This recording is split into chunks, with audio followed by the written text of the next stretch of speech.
இன்றைக்கி நாங்கள் இலங்கை முஸ்லீம் ஸ்டைலில் அப்பம் செய்கிறது எப்படின்னு தான் பார்க்க போகிறோம். இதுக்கு முன்னாடியே அப்பம் ரெசிபி எங்களுடைய சேனலில் இருக்குது. அது கொஞ்சம் வித்தியாசமான முறையில் இன்ஸ்டன்ஸாக செய்கிற ரெசிபி. நீங்கள் பார்க்காட்டி அதை செக் பண்ணி கொள்ளலாம். இப்போ இது எப்படி செய்கிறதுன்ட்டு பார்க்கலாம். நான் இதில் 500 கிராம் அளவுக்கு பச்சை அரிசி எடுத்திருக்கிறேன். அதை 8 மணித்தியாலம் நல்லா கழுவி ஊற வச்சு இப்போ இதை வடித்து தண்ணி இல்லாமல் எடுத்து வச்சுருக்கிறேன். கட்டாயம் நீங்கள் 8 மணித்தியாலம் இதை ஊற வைக்க வேணும். இப்போ நாங்கள் இதை அரைக்க போகிறோம். நான் ஊற வச்ச அரிசியில் ஒரு பாதியை மட்டும் சேர்த்துருக்கிறேன். இப்போ இது கூடவே 1.5 கப் அளவுக்கு துருவிய தேங்காய் சேர்த்துருக்கிறேன்.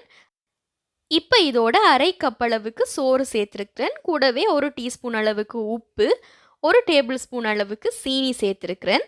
தண்ணீர் கொஞ்சமாக சேர்த்து இதை நாங்கள் நல்ல பேஸ்ட்டாக அரைச்சி எடுத்துக்கொள்ள போகிறோம். தண்ணி அதிகமாக சேர்த்துக்கொள்ள வேணாம், பார்த்து சேர்த்துக்கொள்ளுங்க. இப்படி இந்த மாதிரி நல்ல ஸ்மூத்தான பேஸ்ட்டாக நாங்கள் இதை அரைச்சி எடுத்துக்கொள்ள வேணும். தண்ணி கூட சேர்த்துட்டிங்களா இருந்தால் மாவு உங்களுக்கு நிறைய தண்ணியாக போயிடும்.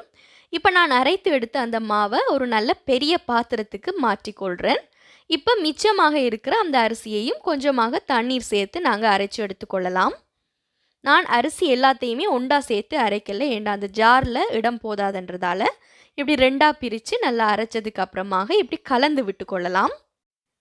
இதை நல்லா கலந்ததுக்கு அப்புறமாக மூடி போட்டு மூடி ஒரு 8 மணித்தியாலம் நல்ல சூடான இடத்துல வச்சுக்கொள்ளலாம். குளிரான இடத்துல வச்சிங்களா இருந்தால் உங்களுக்கு புளிச்சு வரத்துக்கு டைம் எடுக்கும். அதுக்காக நீங்கள் வெயில்லையும் இதை கொண்டு போய் வைக்கக்கூடாது. நல்ல ரூம் டெம்பரேச்சரில் இதை வச்சிங்களா இருந்தால் 8 ஹவரில் உங்களுக்கு இந்த மாதிரி நல்லா புளிச்சு வரும். இது இப்போ நல்லா திக்காக இருக்குது. நீங்கள் நல்லா கலந்து விட்டு கொள்ளுங்க. அதுக்கப்புறமாக இதில் நாங்கள் தேங்காய் பால் சேர்த்து இதை அப்பத்துக்குரிய அந்த மாவு பதத்துக்கு எடுக்கலாம். தேங்காய் பால் 1/2 கப் அளவுக்கு நீங்கள் கொஞ்சம் கொஞ்சமாக சேர்த்துக்கொள்ளுங்க. பதத்தை பார்த்து இதை நீங்கள் கரைச்சி எடுத்துக்கொள்ள வேணும். அப்பம் மாவு திக்காக இருந்தால் உங்களுக்கு அப்பம் ஊற்றுறதுக்கு சரியாக வராது. ஸோ தோசை மாவு மாதிரி அப்பம் மாவு இருக்கக்கூடாது, கொஞ்சம் தண்ணியாகத்தான் இருக்கணும். அதுக்காகவும் ஆகலும் தண்ணியாகவும் இருக்கக்கூடாது. ஸோ பார்த்து நீங்கள் இந்த கன்சிஸ்டன்சியை அட்ஜஸ்ட் பண்ணி கொள்ளலாம். இந்த மாதிரி நல்லா மிக்ஸ் பண்ணி கொள்ளுங்க. இப்போ உங்களுக்கு பார்க்கும்போது தெரியும் என்ன மாதிரி கன்சிஸ்டன்சியில் இது வந்திருக்குன்னு சொல்லி. கலக்கும்போது கண்டிப்பாக தேங்காய் பால் சேர்த்து தான் நீங்கள் கலக்க வேணும். தண்ணீர் சேர்த்திங்களா இருந்தால் சுவை உங்களுக்கு நல்லா வராது. இப்போ நான் இதில் இருந்து 1 கப் அளவுக்கு மாவை மட்டும் இன்னொரு பாத்திரத்துக்கு எடுத்துக்கொள்கிறேன். இப்போ இதில் நான் 1/2 கப் அளவுக்கு துருவிய கருப்பட்டி சேர்த்துருக்கிறேன். 2 சிட்டிகை அளவுக்கு ஆப்ப சோடா சேர்த்துருக்கிறேன், அதாவது பேக்கிங் சோடா. இப்போ இதை நீங்கள் நல்லா கலந்து விட்டு கொள்ளலாம். இந்த நல்லா கரைச்சதுக்கு அப்புறமாக நாங்கள் இதை வடிகட்டி எடுத்துக்கொள்ளலாம். ஏனெண்டா கருப்பட்டியில் மண் அந்த மாதிரி இருக்க சான்ஸ் இருக்குது. ஸோ நாங்கள் இதை நல்லா வடித்து எடுத்துக்கொள்ள போகிறோம். இது பானி அப்பம் செய்கிறதுக்காக நான் மாவு தனியாக எடுத்து இதை நான் செய்து வச்சுக்கொள்கிறேன். ஸோ இந்த மாதிரி நீங்கள் அப்பம் ஊற்றும் பொழுது தனியாக எடுத்து செஞ்சு வச்சுக்கொள்ளுங்க. இப்போ இதை நாங்கள் நல்லா வடித்து எடுத்துக்கொள்ளலாம். 1 கப் மாவுக்கு 1/2 கப் அளவுக்கு நீங்கள் கருப்பட்டி சேர்த்திங்களா இருந்தால் சரியாக இருக்கும். இனிப்பு கொஞ்சம் அதிகமாக வேணும்னா நீங்கள் இன்னும் கொஞ்சம் அதிகமாக கூட சேர்த்துக்கொள்ளலாம். இப்போ நாங்கள் இதை வடித்து எடுத்தாச்சு. இதை நாங்கள் வேறையாக எடுத்து வச்சுக்கொள்ளலாம். இப்போ நான் இன்னொரு பாத்திரத்தில் 1 கப் அளவுக்கு மாவு எடுத்துக்கொள்கிறேன். ஆப்ப சோடா சேர்க்கும் பொழுது நீங்கள் எல்லா மாவுக்கும் சேர்க்கக்கூடாது. தனியாக கொஞ்சம் எடுத்து அதுக்கு தேவையான அளவுக்கு மட்டும் சேர்த்து கலந்து வச்சுக்கொள்ளுங்க. ஏனெண்டா சில நேரம் கூடினாலும் சேஃப்டிக்காக அந்த மாவுலிருந்து நாங்கள் கொஞ்சம் இதில் எடுத்து கலந்தால் அது சரியாக வந்துடும். அதோட நீங்கள் அப்ப சோடா எல்லா மாவுக்குமே சேர்த்து வச்சிங்களா இருந்தால் மிச்ச மாவை வச்சு அடுத்த நாள் யூஸ் பண்ணலாது, கலர் மாறிடும். இப்போ நான் இதில் தேங்காய் பால் எடுத்துருக்கிறேன். அதுக்கு கொஞ்சமாக உப்பு சீனி போட்டு கரைச்சி எடுத்து வச்சுக்கொள்கிறேன். பால் அப்பம் செய்கிறதுக்காக நல்ல கட்டியான தேங்காய் பால் எடுத்து வச்சுருக்கிறேன். இப்போ நாங்கள் அப்பம் ஊற்றலாம். நான் நான்ஸ்டிக் பேன் தான் எடுத்துருக்கிறேன். உங்களோட அப்ப சட்டி இருந்தால் அதை நீங்கள் நல்லா ரெடி பண்ணினதுக்கு அப்புறமாக யூஸ் பண்ணுங்கள், இல்லாட்டி ஒட்டி கொள்ளும். முட்டையை போட்டு இதில் நீங்கள் நல்லா ஃப்ரை பண்ணதுக்கு அப்புறமாக நல்லா தேய்ச்சி க்ளீன் பண்ணிவிட்டு சேர்த்திங்களா இருந்தால் உங்களுக்கு அப்பம் மற்ற பேனில் ஒட்டாமல் வரும். நான்ஸ்டிக் பேனுண்டா எப்போவுமே ஒட்டாமல் தான் வரும், அதில் ஒரு பிரச்சனையும் இருக்காது. இந்த அப்பம் நான் கொஞ்சம் திக்கான மாவில் செய்ததால் இந்த மாதிரி அருகு எல்லாமே கொஞ்சம் கனமாக வந்திருக்கு. உங்களுக்கு நல்லா மெல்லிய அப்பமாக வேணும்னா இன்னும் கொஞ்சம் தேங்காய் பால் சேர்த்து மாவோட பதத்தை அட்ஜஸ்ட் பண்ணிக்கொள்ளலாம். மாவை சேர்த்து இந்த மாதிரி 2 சுற்று சுற்றினா உங்களுடைய அருகு நல்ல மெல்லியதாக வரும். 2க்கு மேலே சுற்றினீங்களா இருந்தால் உங்களுடைய அருகு கொஞ்சம் கனமாக வரும். உங்களுக்கு விருப்பமான மாதிரி நீங்கள் செய்து கொள்ளலாம். இப்போ இந்த அப்பம் ரெடி ஆகியாச்சு. இதை நாங்கள் பிளேட்டுக்கு மாற்றலாம். உங்களுக்கு நடுப்பகுதி சின்னதாக வரணுமெண்டா மாவு ஊற்றும் போது குறைச்சி ஊற்றிக்கொள்ளுங்க. அப்போ இந்த நடுப்பகுதி சின்னதாக வரும். இப்போ நான் இன்னொரு அப்பம் உங்களுக்கு செய்து காட்டுறேன். இதில் நான் முட்டை அப்பம் செய்ய போகிறேன். அதே மாதிரியே மாவை ஊற்றி இங்கே 2 சுற்று சுற்றினதுக்கு அப்புறமாக மூடி போட்டு மூடி 1 நிமிஷம் வேக விடுங்க.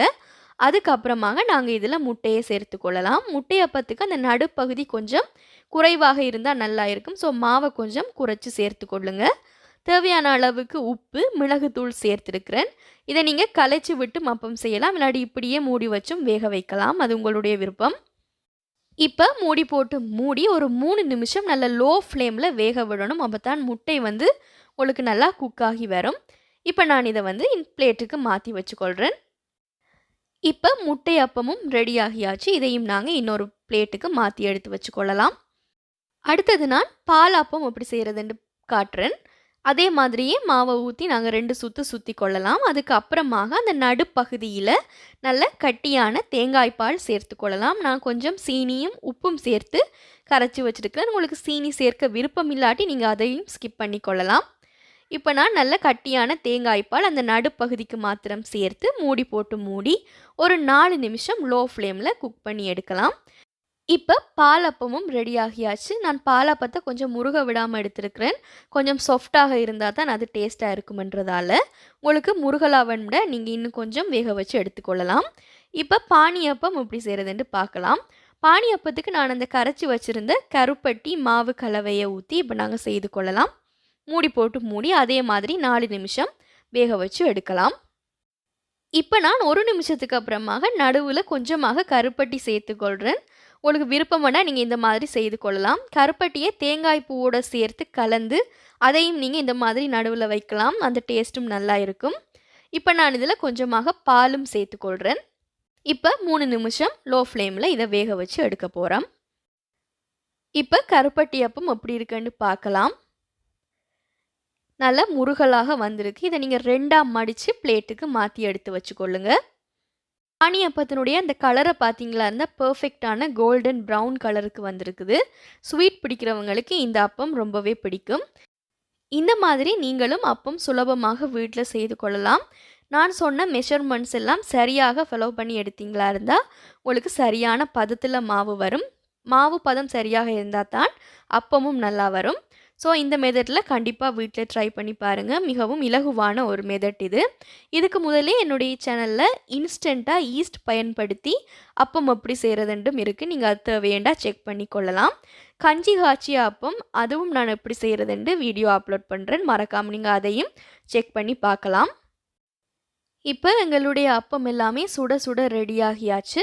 நீங்கள் கண்டிப்பாக இதை வீட்டில் ட்ரை பண்ணி பார்த்துட்டு உங்களுடைய ஃபீட்பேக்கை எனக்கு கமெண்ட்ஸில் தெரியப்படுத்துங்க. என்னுடைய ரெசிபீஸ் எல்லாம் பிடிச்சிருந்தா மறக்காமல் லைக் பண்ணுங்கள், ஷேர் பண்ணுங்கள், சப்ஸ்கிரைப் பண்ணுங்கள், கூடவே பெல் ஐக்கானை ப்ரெஸ் பண்ணுங்கள். அப்போ தான் நான் போடக்கூடிய புதிய ரெசிபீஸ் எல்லாம் உங்களை உடனுக்குடன் வந்து சேரும். தேங்க்யூ ஃபார் வாட்சிங் ஃப்ரெண்ட்ஸ்.